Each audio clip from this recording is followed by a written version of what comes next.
पृथ्वी, जल, अग्नि, वायु, आकाश, मन, बुद्धि तथा अहंकार, ये 8 प्रकार से विभक्त मेरी भिन्न प्रकृतियां हैं।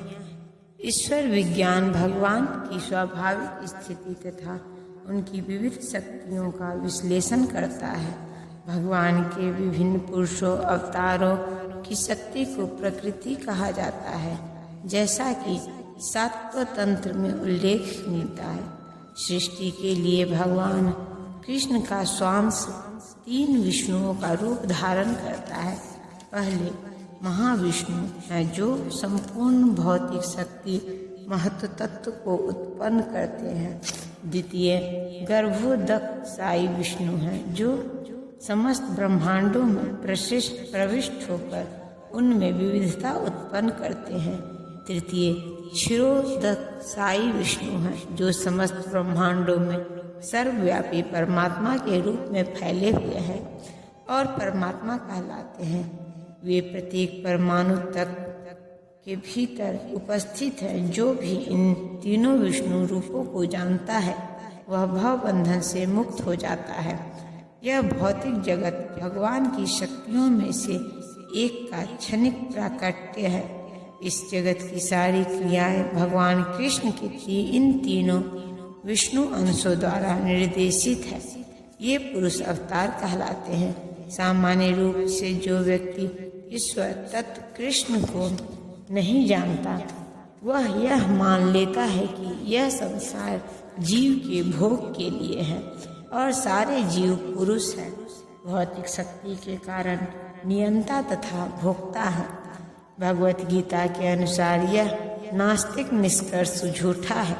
प्रस्तुत श्लोक में कृष्ण को इस जगत का आदि कारण माना गया है। श्रीमद् भागवत से भी इसकी पुष्टि होती है। भगवान की पृथक पृथक शक्तियाँ इस भौतिक जगत के घटक हैं। यहाँ तक कि निर्विशेषवादी का चरम लक्ष्य ब्रह्म ज्योति भी एक आध्यात्मिक शक्ति है जो परव्योम में प्रकट होती है। ब्रह्म ज्योति में वैसी भिन्नताएं नहीं जैसा कि वैकुंठ लोकों में है। फिर भी निर्विशेषवादी इस ब्रह्म ज्योति को चरम शाश्वत लक्ष्य स्वीकार करते हैं। परमात्मा की अभिव्यक्ति भी क्षीरोदक साई विष्णु का एक क्षणिक सर्वव्यापी पक्ष है। आध्यात्मिक जगत में परमात्मा की अभिव्यक्ति शाश्वत नहीं होती। अतः यथार्थ परम सत्य तो श्री भगवान कृष्ण हैं। वे पूर्ण शक्तिमान पुरुष हैं और उनकी नाना प्रकार की भिन्न तथा अतरंग शक्तियाँ होती हैं। जैसा कि ऊपर कहा जा चुका है, भौतिक शक्ति 8 प्रधान रूपों में व्यक्त होती है।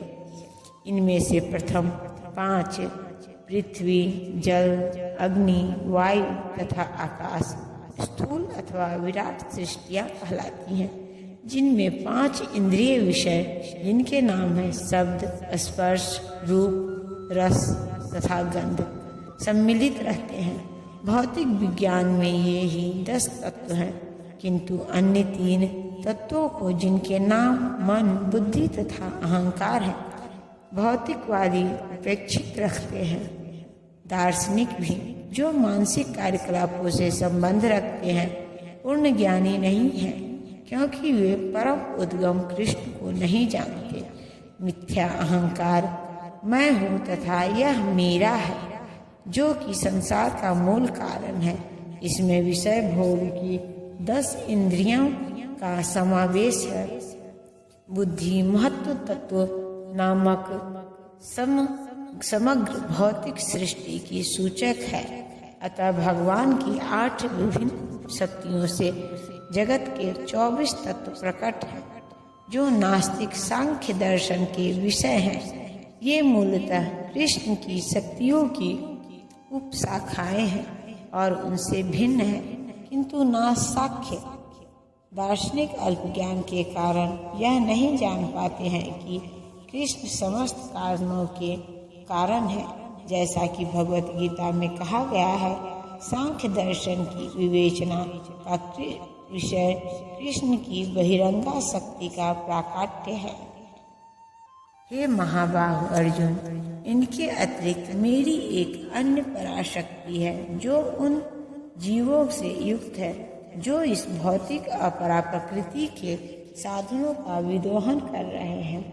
इस श्लोक में स्पष्ट कहा गया है कि जीव परमेश्वर की परा प्रकृति शक्ति है।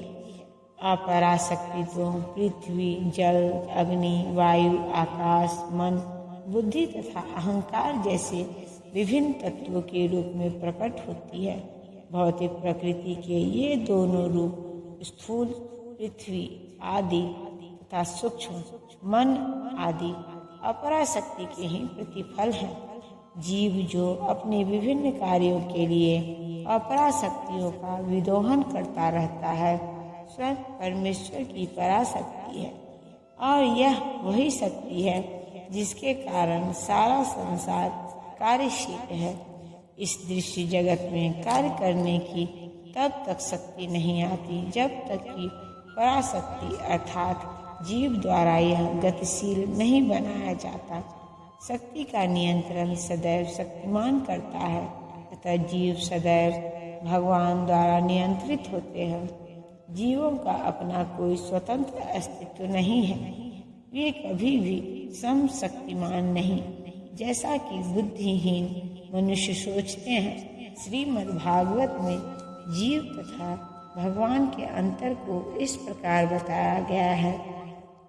हे परम शाश्वत, यदि सारे देहधारी जीव आप ही की तरह शाश्वत एवं सर्वव्यापी होते हैं तो वे आपके नियंत्रण में न होते, किंतु यदि जीवों को आपकी सूक्ष्म शक्ति के रूप में मान लिया जाए तब तो वे सभी आपके परम नियंत्रण में आ जाते हैं।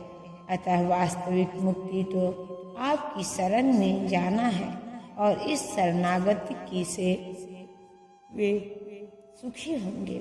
उस स्वरूप में ही वे नियंता बन सकते हैं। अतः अल्पज्ञ पुरुष जो अद्वैतवाद के पक्षधर है और इस सिद्धांत का प्रचार करते हैं कि भगवान और जीव सभी प्रकार से एक दूसरे के समान हैं, वास्तव में वे प्रदूषित मत द्वारा निर्देशित होते हैं।